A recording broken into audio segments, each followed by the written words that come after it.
Hello, everybody, and welcome to the 2023, 2024, 2025 forecast event.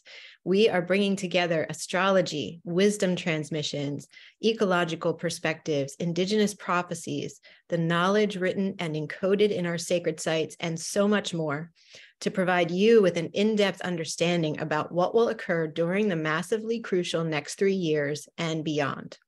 So listen in here to gain profound new understandings. Learn what you can do to be ready on all levels and expand your perception of what is possible as we move forward together with courage and resilience during these catalyzing times. I am your host and the creator of the event. My name is Jocelyn Star Feather, and today I am delighted to be here with Patricia Alyan Lehman. Welcome, Patricia. Thank you so much for being here with us today. I'm honored to be here, Jocelyn. Thank you.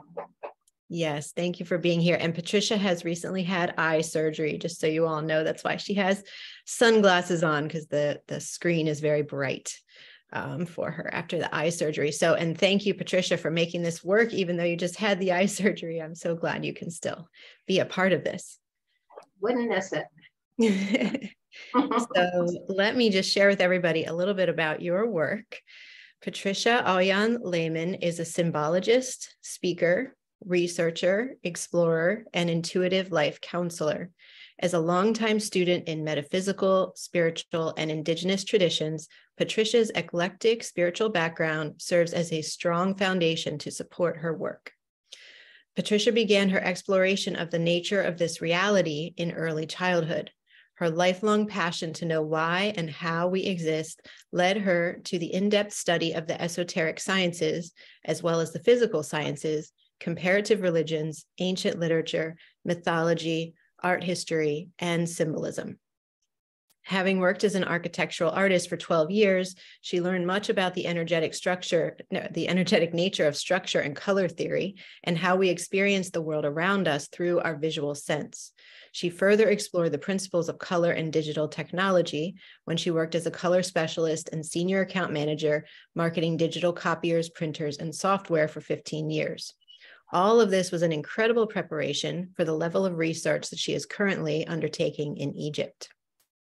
The Neteru mythology and symbolism of ancient Kemet, or Egypt, all combine to give us a brilliant vision and understanding of the genesis of mankind and how we eternally cycle through dimensions and stages of consciousness.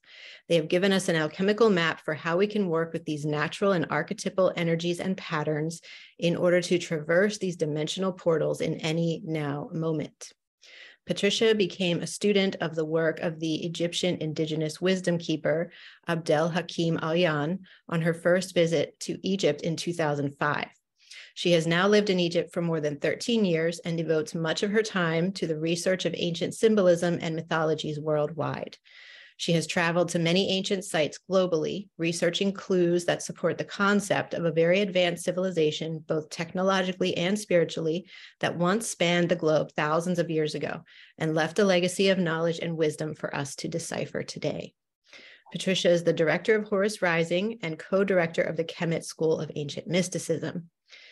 And Patricia and I want to let everybody know now at the beginning of Patricia's talk here, we are co-leading a trip to Egypt in March 2023. And Patricia is going to bring her incredible perspective of everything I just shared with you there, and what you'll see here in the presentation today. And I am going to bring an astrological perspective, and we're combining both of these for a really fantastic tour.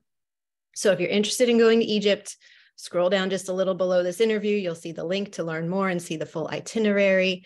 And you'll see that Patricia's giving a very special offer of $50 off if you mention that you saw this interview here with Patricia and I. So hope those who feel called will join us. Is there anything else you wanted to say about that, Patricia, at the beginning here? No, other than if you decide to join us, and I don't think you'll be sorry if you do, it's going to be a spectacular event and experience here. You need to register on our website, and Jocelyn, of course, is putting that information up. On the registration form, there's a comment section, and all you have to do is say that you saw the presentation, as Jocelyn just said. Yes. Exactly. And be sure to register by December 31st, 2022 in order to be included in the tour. So wonderful. Well, Patricia, your topic for today is that the Great Awakening begins with the rising of the winged scarab beetle. So I will let you take it from here. And I know you have a beautiful presentation for us today. And I'll just also say at the beginning here, what Patricia will share in her presentation, as we were chatting about before, is only just a fraction of what you will experience if you actually come to Egypt in person, because there's just no way to experience quite like being there. That is so true. And my presentation is a little long. I'm going to do my best to get through it. However, you know, if I don't get through it, I assure you, these are things that we will discuss on the tour. And I want to get started right away so we can get through as much as possible. The winged Kepler, by the way, from the previous slide, this was the symbol of the Great Awakening. And this is the time, we mentioned in my bio Abdel Hakim Aoyan. He was who I came to study with. And he had always said, he was firm that we were moving into the age of Kepler, which was the age or the cycle of this Great Awakening. So we were already transitioning when he passed in 2008. So, you know, it's an amazing time to be on the planet. And what I'm showing you here is, it's called the Lament of Hermes. Written in Greece, actually, by an adept. It really talks about what's happening on the planet now. As it goes, and unfortunately, part of this is behind, let me see, I can get rid of it. There, perfect, okay. Oops, sorry about that. Do you not know, Asclepius, that Egypt is an image of heaven, or to speak more exactly, and again, I can't see this far, unfortunately, to speak more exactly, it speaks to the operations of the powers which rule and work in heaven and have been transferred to earth below. Nay, it should rather be said that the whole cosmos dwells in this our land as in its sanctuary. And yet, since it's fitting that wise men should have knowledge of all events before they come to pass, you must not be left in ignorance of this. This is important. There will come a time when it will be seen that in vain have the Egyptians honored the deity with heartfelt piety and assiduous service, and all our holy worship will be found bootless and ineffectual. For the gods will return from earth to heaven, Egypt will be forsaken, and the land which was once the home of religion will be left desolate, bereft of the presence of its deities. And when they speak of deities, they're speaking of the Neteru, the ancient pantheon of gods and goddesses in ancient Egypt. And these were not to be worshipped as we worship, you know, gods in our many different religions in the world today. They understood the Neteru, the gods and goddesses, were forces of nature. And the reverence and the worship was more about the understanding of how divine the forces of nature are. It's what allows us to be alive. So these are the deities. These are the forces. The life force itself leaves the planet and goes back to heaven. So what does that mean? That means that there's a moment where everything stops and then begins again. Now, to explain that, I'm going to go on. It doesn't mean we necessarily all die. We have these experiences in our annual year. We have them in our day at noon and at midnight, where the sun or the moon appears to stop moving for a moment. We have them in our year, annual year, at our solstices, when the sun for 3 days, the days actually don't get longer or shorter. We call them the solstice, the silent sun, if you will, moments of silence. Understood again in many indigenous cultures worldwide is that our experience of life, our perception of reality is an eternal dance. And they knew that every end meant a new beginning. These are two beautiful images, one of Shiva from India and the other one here in Egypt. It's actually part of our logo for the Kemet School. And you're seeing this serpent surrounding the scarab beetle. So basically, it's almost like the Ouroboros. It is the Ouroboros, if you will. It's the cycles and cycles within cycles of our existence as a scarab beetle in flesh, in form, if you will. And so we eternally migrate through cycles and cycles within cycles of consciousness, death, birth, and rebirth. It's the cosmic dance of Shiva, as well as the alchemical journey of Kepler, the scarab beetle, that pushes the sun, soul, or self across the Milky Way of this hologram. Here are some other beautiful images. In the Egyptian Book of the Dead, more correctly translated as the Book of Coming Forth by Day. This is important. So is it the Book of the Dead, or is it speaking to what we're going to experience now, which is coming forth into a new reality, a day reality, an awakening? Why do we say awakening? It's because we right now are experiencing the night cycle. In Australia, the original people say, you know, this is the dream time. Wake up. This is our time to wake up from the dream time. It's happening now. And so the scarab beetle symbolizes the heart, transformation, and new beginnings. It represents the seed of consciousness migrating through stages and ages of conscious awareness in our perception of time and space. We only perceive time and space as movement, right? The movement creates the space and our perception of time. This eternally cycling pattern of transformation occurs during every day, every annual year, and also in what Plato labeled the great year. And we're at a pivotal place right now in our great year, which I'll discuss a little bit in brief in coming slides. And here we see the Kepler represented in a sunset position. This is an image that describes the sunrise and a sunset. The scarab beetle descends into a night cycle as the seed of consciousness on the right, and it ascends as the crocodile, which represents digestion in ancient Egypt. So it digests matter into spirit as the sun rises into a day cycle on the left. This comes from the tomb of Ramses IX in the Valley of the Kings. And these are eternal cycles that happen, you know, as I said, every day, every year. Winter is our night. Summer is our day. We fall into winter and spring into summer.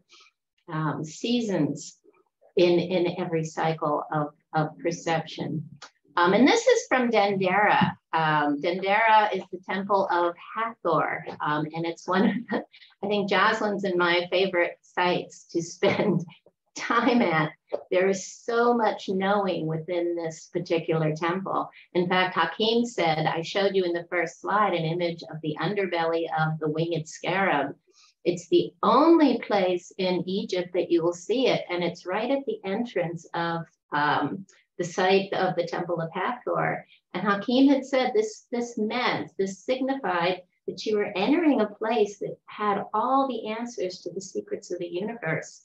So you can imagine I've spent the last 14 years that I've been living here in Egypt, really focused on what the symbolism and the iconography within this particular structure, and it is unbelievable.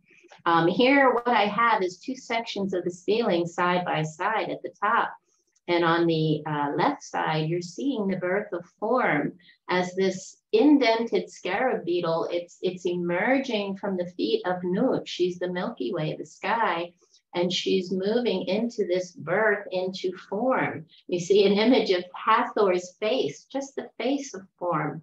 And her chin is on a structure that represents the temple, and it has, you know, the pillars of Joachim and Boaz. It's polarity. We are born into duality. And on the right, we're seeing the winged scarab emerge on the other side of the great hypostyle hall that you walk into. And it's emerging with wings because it's rising into a new day cycle. We have earned our wings and we are moving into a whole new perception of reality. There's so much more I'd like to share with you, but this is that moment. It's where we're moving now, and we're experiencing the growing pains of this major transformation.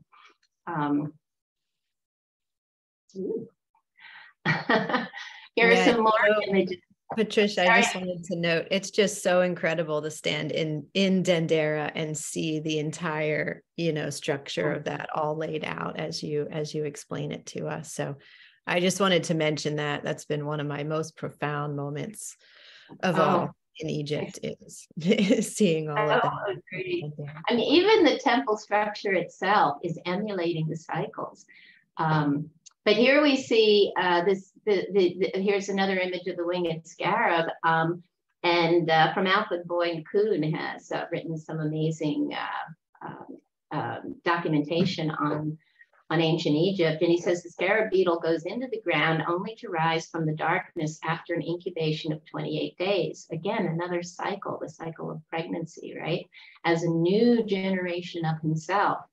So in a way, and in essence, it's saying we are transforming. Are we dying? What is death? The ancients of Egypt they didn't even have a word for death. They didn't believe in death because they understood that everything moves in eternal cycles. We only transform, we do not die.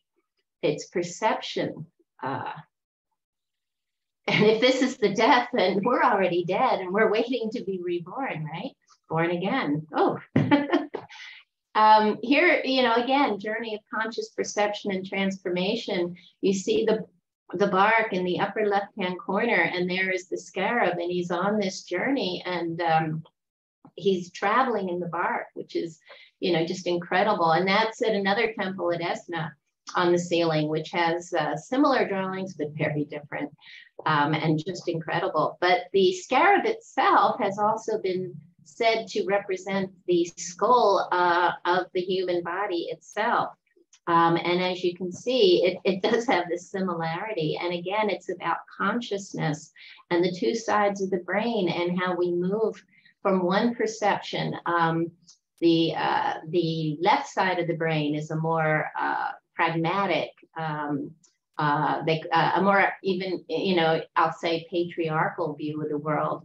And it's where we're at right now. We are more left-brained, but at one time we were more right-brained, which is a more feminine, intuitive, creative force of nature. And we move from one to the other, and at some point we harness the two hemispheres of our brain for that moment of complete clarity, or gnosis, if you will.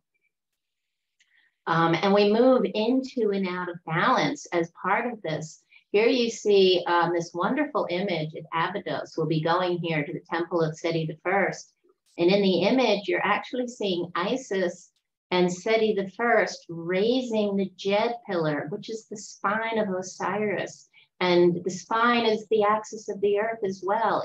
Osiris represents us and the land. And he is the one that goes through a resurrection. It's the beginning of the resurrection themes that we see in so much dogma worldwide. And so here we see them. And if you look, the Jed is literally 23.5 degrees off its axis, just like the earth is now. So this suggests many different things, but it's a coming back into balance. On the right, you can see the Jed is standing straight up. And there is no movement. It's the moment of silence before something else happens. So this comes from Maura Timms from her studies at Edfu. And she says that this represents the ending of one world age and a beginning of another. We're talking of something large and big. This is a huge moment we all chose to be born to experience. And it's, as I said, it's happening now. Here's another image I love. This is from a tapestry that was hanging in Stirling Castle. It's in Scotland. And here you can see, in Scotland, they always say we need to free the unicorn. And the unicorn represents that beautiful feminine, sacred creation, intuitive feminine nature. And many, we won't talk about it now, but the suppression of the feminine in a patriarchal warrior archetype. And I'm not talking about men and women. I'm talking about left brain, right brain. I'm talking about separation consciousness versus unity consciousness. And when we're out of balance, we fall into separation, and then we come back into balance, and we move into, that right brain understanding, which is a more creative. It's a reverence for the mother. And this is what the unicorn represents. And look at this here in this wonderful image. The unicorn is contained, right? He's not free, and his horn, his single horn, right? Unified consciousness, basically, in my opinion. It's literally 23.5 degrees out of balance. And on either side of the tree, you'll see there's the alpha and omega. It's hard to see maybe on your screens, but the alpha, again, is the seed, the alpha male, the alpha, and then the omega is the womb. And you're seeing the seed inside the container of the triangle. Fascinating. And of course, the womb is free. It's outside the containers. So the idea is this freeing. This is that moment that we're looking for. What are we all seeking? Some people say love or our soulmates, but I think at the depth of our soul, we're seeking freedom, freedom of expression, freedom from this containment. And what is that containment? Well, I'm going to talk to you about on the left side, we see this wonderful image of Osiris. And again, he's us, he's the land, right? And on either side of him, you see Nebhet and Isis. And they are sisters. They're all sisters and brothers, although Isis and Osiris are consorts. They're we could say married, but that's a more modern term. But notice that their wings are surrounding Osiris, and they say the wings represent protection. But what they really represent, the wings represent the electromagnetic field that's around us and also around the earth. It does protect us from the galactic rays, they tell us, right? From all this galactic radiation, right? Radiation from the sun, solar wind, and from the galaxy. But in essence, it's also the veil that we're born into. It's the veil of forgetfulness. And it's represented in so many different ways in Egypt. And it's such a beautiful thing because, again, what we see here is the Earth's axis, and it's off 23.3 degrees. But that veil that has been holding us in a container has been weakening, and it's been weakening exponentially in the last 120 years or so, to the point that a favorite of mine, Ben Davidson, astrophysicist, has said it's weakened to 20% of what it was originally. That's huge. So this veil of forgetfulness is thinning. And as these wings come down, this is the freedom. This is the coming back into balance before we enter into another perception of reality. And so again, I've mentioned the great year, which is a phrase, or some people say the Platonic year, because Plato spoke about it. But I want to explain, I can't spend a lot of time on the great year. It's something everybody should look up and research because it's so significant. It's not something they teach us in school, unfortunately, well, in grade school anyway. But it's something I think we all should be aware of. And Manly P. Hall, who is another great symbologist and mythologist, said in his book, The Secret Teachings of All Ages, he says, to the Egyptians, the sun was a symbol of immortality. For while it died each night, it rose again with each ensuing dawn. Not only has the sun Not only has the sun this diurnal activity, but it also has an annual pilgrimage, during which time it passes successfully through the 12 houses of the heavens. This is the great year, remaining in each for 30 days. Oh, this is the annual year, sorry. And to these, it has a third path of travel, which is called the precession of the equinoxes. This is the great year, in which it retrogrades around the zodiac through the 12 signs at the rate of 1 degree every 72 years. So, and this is important. Now, again, I want to show you, again, here we have this, you know, as he said, it's a pilgrimage, it's a journey. So as I said, Osiris is the earth, he's the land, he's the sun as well. He's our solar system. And here you see, this is the Dendera zodiac that is on the second floor. It's a replica. Unfortunately, the authentic original zodiac was taken to the Louvre, and it's now in the Louvre in Paris. But what we see there is still beautiful and has this imagery. They made us a replica for Egypt. But what you see is this image at the bottom. And if you look right to the right of the zodiac, you see an image of Horus, and he's on a lotus. It's a papyrus or lotus pillar, standing erect. And in between him, on either side, on either side of him, you see Osiris. He's waving goodbye. He's off on the journey of his descent into our night cycle.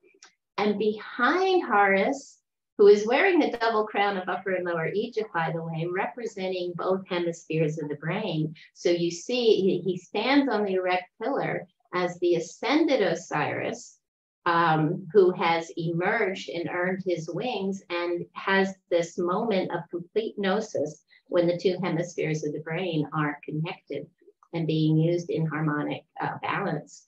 Behind Horus, you see the feminine, the beautiful. It's the cosmic cow. It represents Sirius. It's Sothis, and it's also related to Isis. So you see the three: the matriarchal, the patriarchal, the Father, Son, and Holy Spirit, if you will. But Osiris is looking back, and like the Fool in the tarot deck, which he represents, the tarot originated in Egypt, guys. They like to say in the Mediterranean, they like to say in Mesopotamia or Greece, but it clearly started in Egypt. But as Osiris waves goodbye, he's the fool that's going off on the hero journey.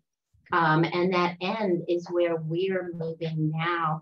And hero, our word hero, Horus, his original name. Horus is a Greek transliteration of his real name, which was Hebrew, and it's where we get our word hero. So Horus, the ascended sun, S-O-N-S-U-N, is the ascension of Osiris. It's our end goal of this wonderful journey. So going further out into the cosmos still, this is from Rory Duff, by the way, fantastic researcher who understands grid lines and so much more from the UK. And he says, going further out into the cosmos still, we can include the great galactic cycles with even bigger regular effects on human consciousness. It is with this that we can now begin to see how roughly every 12,000 years, we find human consciousness changing from individual consciousness, separation consciousness, to group consciousness, unity consciousness, and back again, just as Rudolf Steiner had so brilliantly managed to find out. So this isn't new. This is well-known information. So I included these two drawings to show you where we're at right now in the precession of equinoxes. And we are at rock bottom. We've come full circle. 12,000 years ago was the last major shift. People speak about a global cataclysm and great flood at this time, and so many different things. That was 12,000 years ago when we were in a matriarchal, feminine perception of consciousness. And now we've come all the way around and we're at Polaris, right? We are totally in isolation, separation mode. And if the last few years hasn't shown us that, I mean, we were even isolated in our own homes and not even interacting with each other except digitally. So yeah, this is that moment in time, and it's gradual. It's not going to happen, it could happen in a split second, but it's a gradual movement, and it's actually quite exciting. And I also want to show you this just quickly because it's presented at the temple of Sobek and Haris at Kamumbo, which is a beautiful temple by the side of the Nile that we stop at. And this is one of many incredible depictions, but it's showing us the 4 fixed signs of the zodiac. And they're showing us them as important game-changing moments in our cycles, not just the yearly cycle, but in our great year. And there's so much more I can tell you about this. I don't have the time now, but it's literally showing us everything that happens as we precess through this great year. We fall into form in Taurus, and under Taurus, you see there's Aquarius. Unfortunately, it's been damaged. But Ha'api is an Egyptian netter that we see in Philae in the southern part of Upper Egypt. And Ha'api is Aquarius, and this is hugely important, and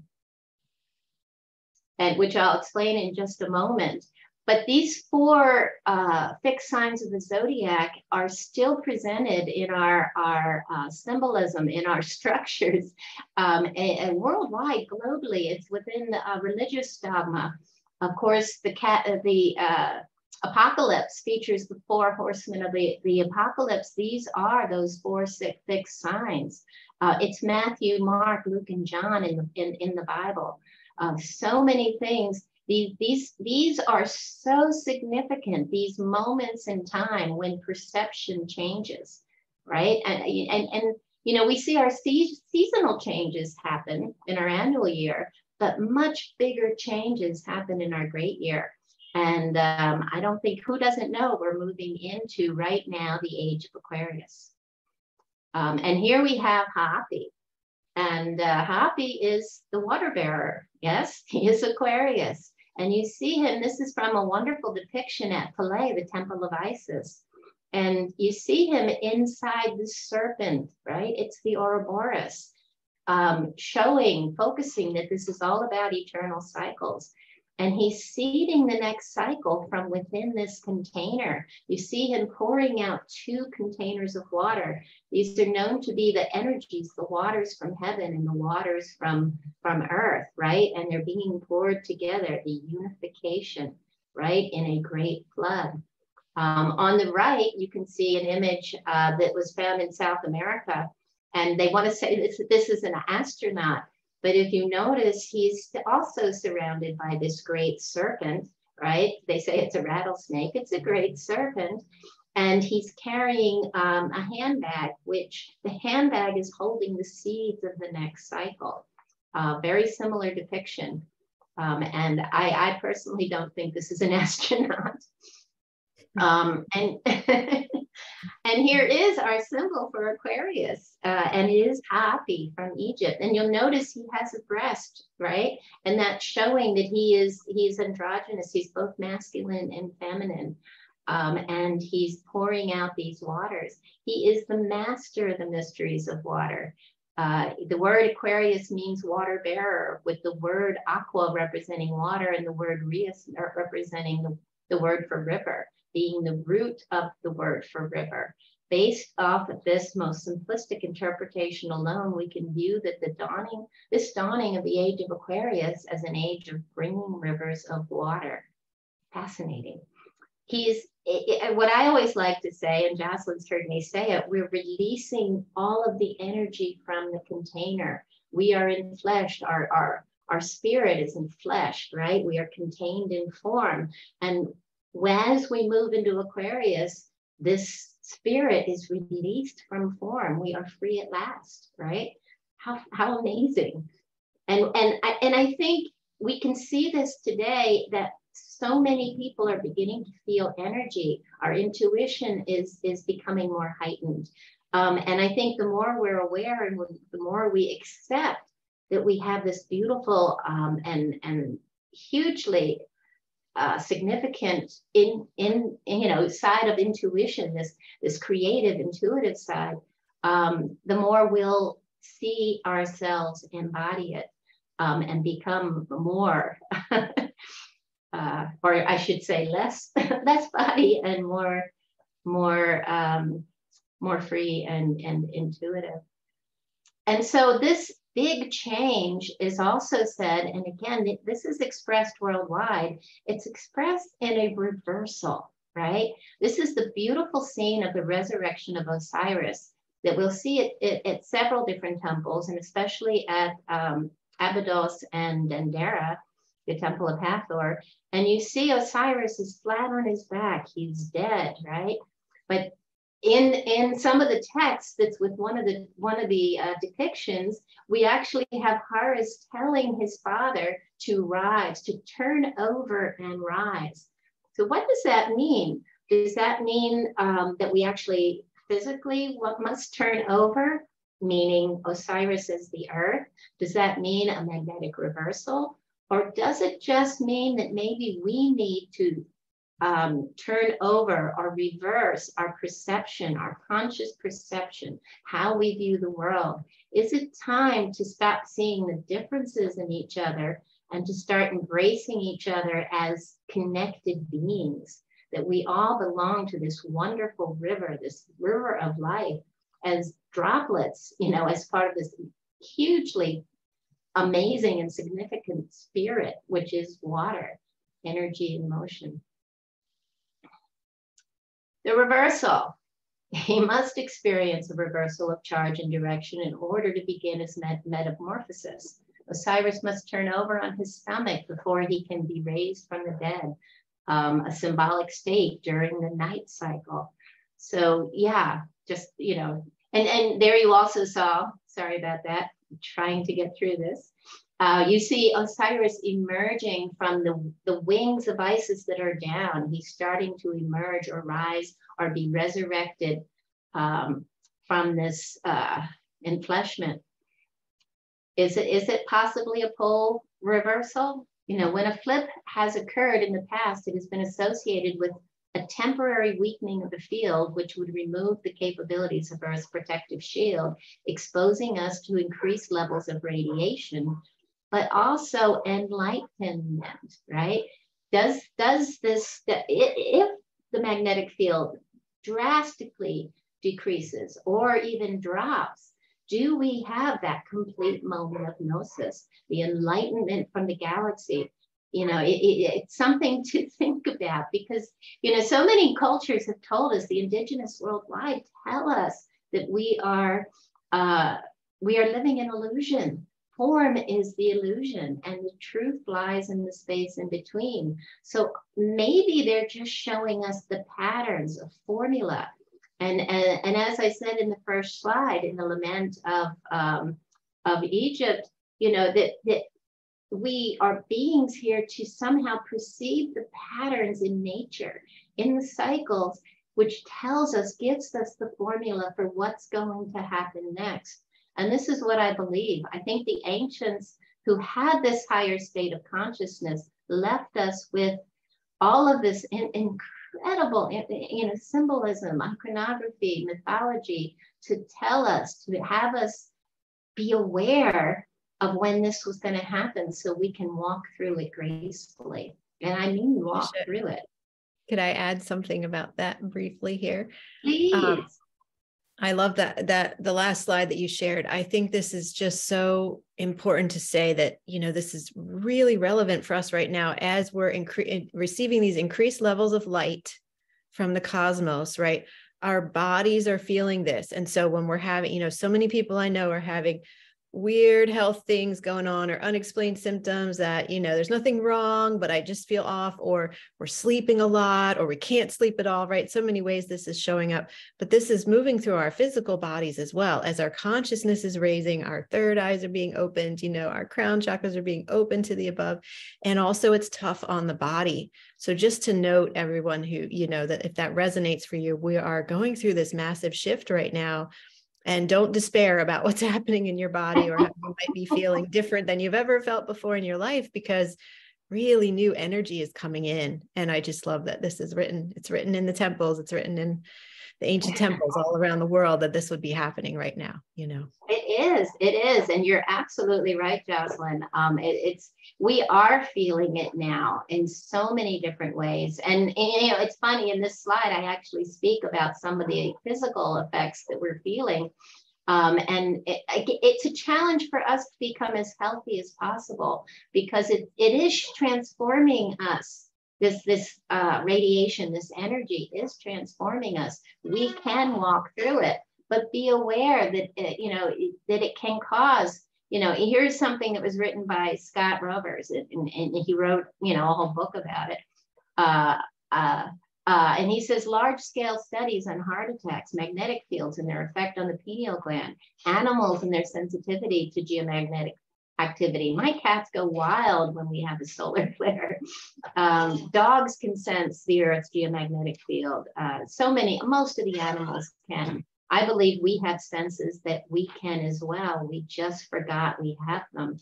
And so, yeah, I think even, you know, so much of the illness, feelings of fear and aggression, you know, epileptic seizures, multiple sclerosis, you know, there are so many different things that we are experiencing today that, you know, if we do our homework, we realize a lot of this didn't happen in the past. And we're just starting to experience this. And we want to blame, you know, Wi-Fi and all our technology. And I think that does contribute to a lot of what we're experiencing. But I think it's also, like I said, it's a message for us to realize that these things are happening outside us, and that we can work with it, and we can walk through it, and we can do, you know, our utmost to be aware and eat right and exercise and do everything we can to walk through this as easily and gracefully as possible. And here's another wonderful image from Dendera. And people like to call this, it's from an Osiris chapel on the second floor. And people like to call this the yoga position. We're seeing this image of the heavens above as Nut, right? And underneath, you're seeing people say this is Atum, they say it's Geb, you know, so many different explanations, but it's the earth. And what are we looking at? He's head over heels, right? He's turning over, reversal. And then, of course, the resurrection. And again, a theme that we see, we talk about it now. We want to resurrect. We want to emerge. We want to earn our wings and fly. This imagery is everywhere. You see here this beautiful image of Christ, and he's emerging from a box. Yes, the container. And we see the same with this hawk on the right. The resurrection in the two Marys.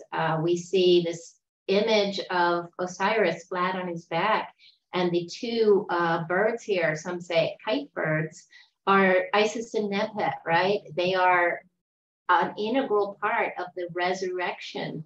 And of course, on the right, we have the same, the Marys. These are the Marys is very important. Just the name itself was the name of an elder in ancient times. The elder of every tribe was the Mary, the wise one.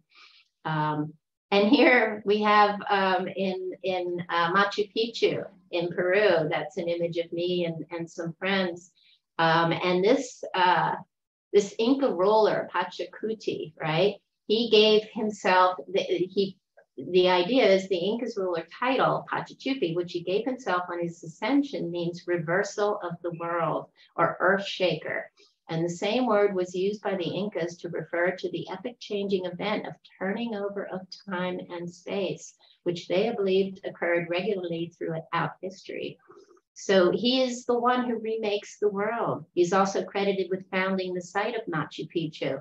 And from Origaf, the word Pachacuti literally means earth upside down, but it is understood to really describe a time of great physical and mental transformation, a time when the perception of reality is overturned, right? This could just be a moment of conscious reversal, right? How exciting would that be?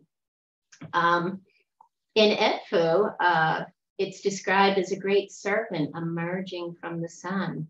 From Rory Duff again, these Pachacuti events were said to occur at the time of Meste, a time when a special ray of light was said to come from the sun, and a time when the gods and our ancestors would come to this world, as this was when the gateways were open. This was also said to be a time where there were great gatherings and a reintegration of many people. This is, I think, what we need to strive for. And you know, that great ray of light, that serpent emerging from the sun, there are those that believe that, you know, that this big reversal will come with a micronova or a super flare from the sun. Again, that moment of complete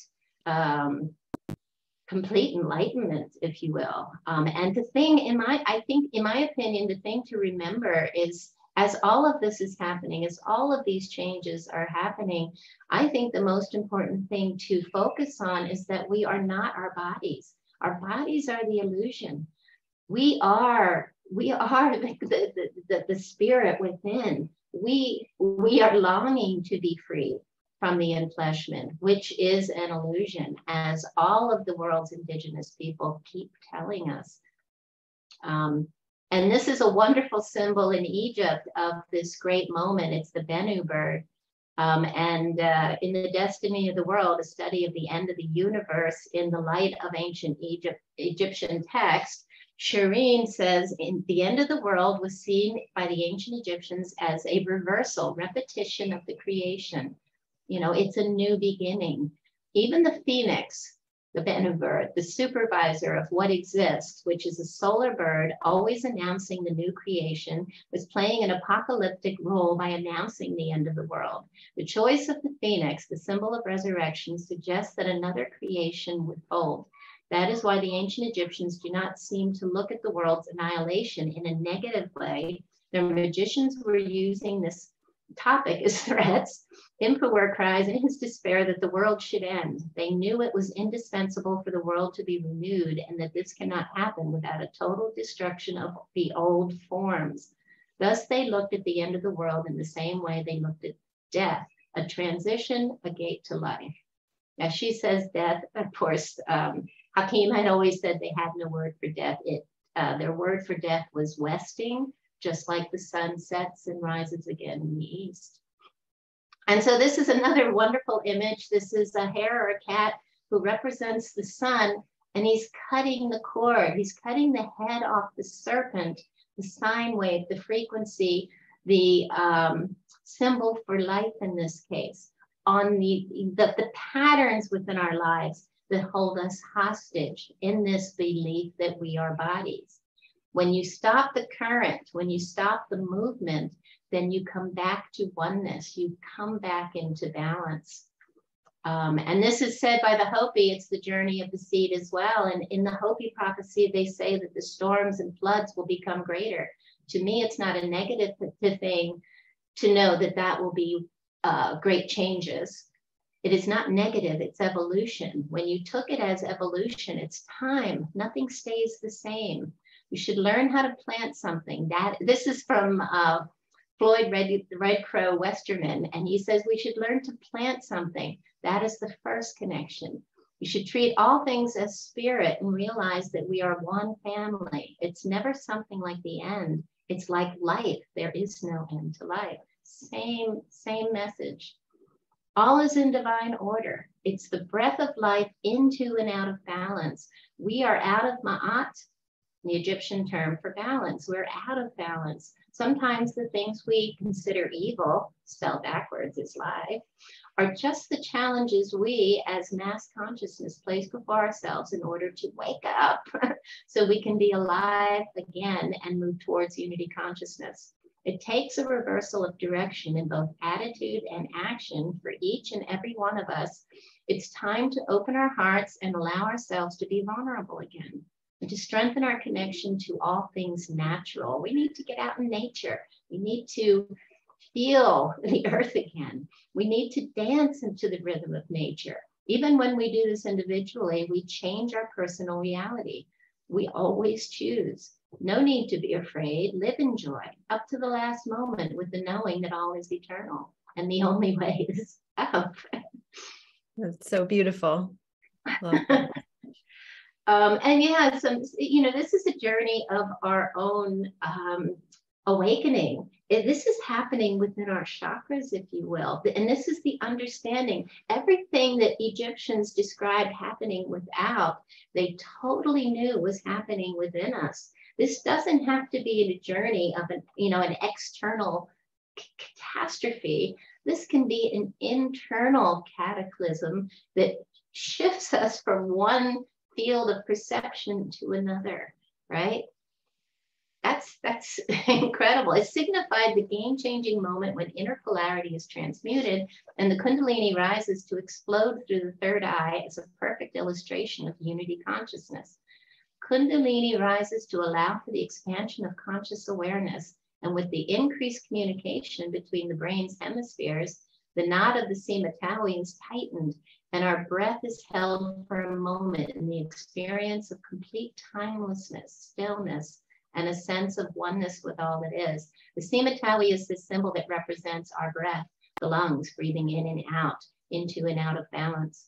It is an entry into that 0 point expression for a brief and magical moment of complete gnosis that is enjoyed briefly before the serpent and the vulture recoil to explode again through the top of the head as the unified spark of life that initiates the next cycle and renewed breath of life. This is a Kundalini experience, or it can be. This image on the far left is a symbol of Horus again, and he's on the papyrus pillar, and it's just beautiful. You see the serpent rising. This is the Kundalini rising. You know, Horus, our pineal gland, is the wormhole of Horus. It's a journey of consciousness. And again, here's a beautiful image of the two hemispheres of the brain, the intuitive and the pragmatic. And here you see the ancient Egyptians, when you see the cobra as the third eye, that cobra will often form this sine wave pattern that connects the two hemispheres of the brain, uniting the two lands. This is what it was all about. It was coming back into oneness, unity consciousness. And here we have Horus on these papyrus pillars. Actually, on the far right is a picture that I took at Caracas Tumulus in Turkey. But you see this image all over the world, basically. And again, that's that moment of complete balance that we're all seeking. And of course, here he is in the center from the ceiling at the Temple of Dendaris, representing this moment. That's the end of the hero's journey. That's what we all came here, I think, to experience, to live life, we call it, is it life or is it death? You know, I do a whole series about, womb tomb. You know, we are born, from a womb, but we're also born into a womb or tomb. Interesting expressions. And here we have totem poles. And we also have this beautiful image on the top of the pillar of this winged expression of freedom, free at last. I love this totem pole in the center. You see it's topped off by an eagle, a hawk, right, Horus, but at the bottom is an image of a scarab beetle. The journey, the hero's journey. So as I said, the Bennu was the Egyptian phoenix, the Bennu bird. And I go in like a hawk and I come forth like a Bennu, the morning star of Ra. I am the Bennu, which is in Heliopolis. And from Wallace Budd, she says, this bird is said to have created itself and to have come into being from out of the fire which burned on the top of the sacred persea tree of Heliopolis. It was essentially a sunbird and was a symbol both of the rising sun and of the dead sun god Osiris, from whom it sprang and to whom it was sacred. The Bennu not only typified the new birth of the sun each morning, but in the earliest period of dynastic history, it became the symbol of the resurrection of mankind. For a man's spiritual body was believed to spring from the dead physical body, just as the living sun of today had its origin in the dead sun of yesterday. Wow. Wow, that's so beautiful. And here you have it. It's a digestion of the physical. It's a ridding ourselves of the container. You know, it's the process of emerging out of the ashes of our previous self. You know, this is an amazing journey that we're on, and what an opportunity to totally transform into everything we ever dreamed possible. Wow. So I say we are the unmanifested potential. We are initiates on this journey, and we choose how we want to experience it. And these wonderful images of the winged scarab. The one on the left is from a crypt that was just recently opened. There are 14 crypts at Dendera below the floor. And they've only had one open for many years, which is spectacular. The famous light bulb is inside. But this is taken by my friend, geologist Susan Moore, in one of the newly opened crypts. And this is where really secret, the wonders of the mysteries, are hidden. And yeah, so much more I can say about that. So I got through it, Jocelyn. That was fantastic. Thank you, Patricia.